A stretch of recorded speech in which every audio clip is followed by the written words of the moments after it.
Hi. Okay, I am coming to you from a messy closet in my room on this day because I've been behind this week on getting my YouTube video out and I cannot be doing that. Um Updates. I started that job a little while ago and I started two and one fell through and not the best vibe, but we rise. So many good opportunities have been finding me. Um And I've been having a lot of reflection on things that haven't worked out. And I have realized that I'm at a point where I cannot keep doing so much free work. It's hard for me because I love any chance to create something, but mama needs to start getting paid for real. I have gotten to a great place with my mindset with abundance, but I realize I need to take more action on having that come in to my life. So that's a big one for me. Taking great steps with accountability groups, etc. Starting to say no to things. Really need to bring that back into my life. But yeah, I think just a refresher on like the goals from the beginning of the year and just like a real look at where you're at. And if I take out the stress of finances, I'm still doing a pretty darn good job, especially because I'm going to post this video without editing it like I edit anything. Um, the message today is something I've been playing with for a while is just the reality of what you need to be caring about. And I made a video about a similar theme a little bit ago, but touching back on that, I've had some realizations. One, when it comes to positivity, I wrote something in my phone, so I can't look. But essentially, I was saying that, I look at my last couple months, I'm like, why have I had any sort of financial issue? And I was like, it's interesting how we've been sold positivity and actually, I have to find it. Okay, I'm back. I wrote that under capitalism, no amount of magic is happening. They are bottling up positivity and selling it to me. I bought it and now I can't pay my rent. And you can quote me on that because I think it's kind of fire. I believe in magic. I will always believe in magic.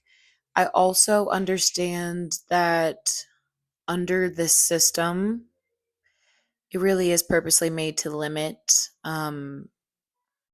It's definitely purposely made to limit you unless you want to work the specific way the system is set up. Unless you're an outlier, which we'd all like to be in some way, and we can all find our way, blah blah blah. But I think that well, not I think that I've been sitting with that. I also have been sitting with who is there for me during hard times, like who can I lean on. And as I'm thinking about pulling in my energy and stop scattering it and doing less free work, saying no to going out to things, it's just like, who in my life am I really honest with about my situations? Who's been able to help me in certain ways or just support me with listening, etc. And I'm like, those are the people that really matter. I think a big part of accountability when things aren't going right in your life is just truly the analyzation or the analysis of what you're doing and taking a hard look at it.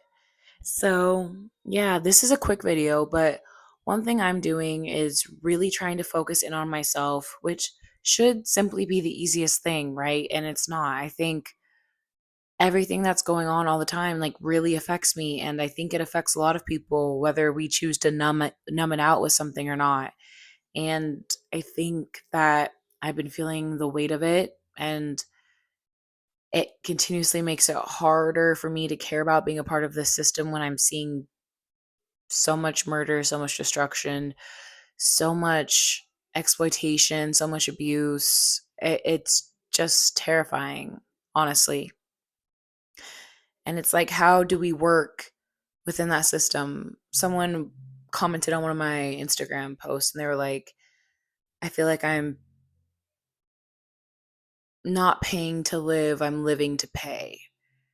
And yeah, either way, what's going on? So Yeah, I don't know. I think there's a lot of taboo around finances. I intend on getting my shit together. I think it's going to be fire, but it's just right now it's not. And I just don't have shame around that. I think naming it and trying to hide it might be a shift for me. I know I need to be doing more intentional work. I know what I want to call in. I know what I want to utilize my college degree for. I know what I want to use my experience for. So, honing in on that more is great. And like I've mentioned before on the channel, I want to continue to do more here and I have ideas of expansion. I'm going to a film festival soon, so hopefully I can meet some new creatives and get more people on here. But thanks for being a part of my community. This is a quick one, but I think but the message that I would like you to take away from this one is at the most shameful parts of our life, at the most taboo topics that apply to us, and let me rephrase that. In the most shameful parts of our lives, talking about the most taboo topics, I think if you take some ownership and stop trying to hide, it just takes off the weight of hiding that and it allows you to just name it and then you can face it. You know, fear is such a lack frequency. And I think I have a lot of fear and lack from, how I grew up in a way. And that gets carried on through generations. But I have so much abundance in my life and I have so many beautiful people in my life and things. So I call in so much goodness. And the message is for you to take a minute, whatever you're feeling stuck with, whether it's finances, a relationship, weight, mental health, etc. Take a deep breath in and out. I release it. On this beautiful eclipse and moon, I release it. I can say these things because they won't be a part of my future. But I appreciate what this past moment has been teaching me. Okay. Have a good one.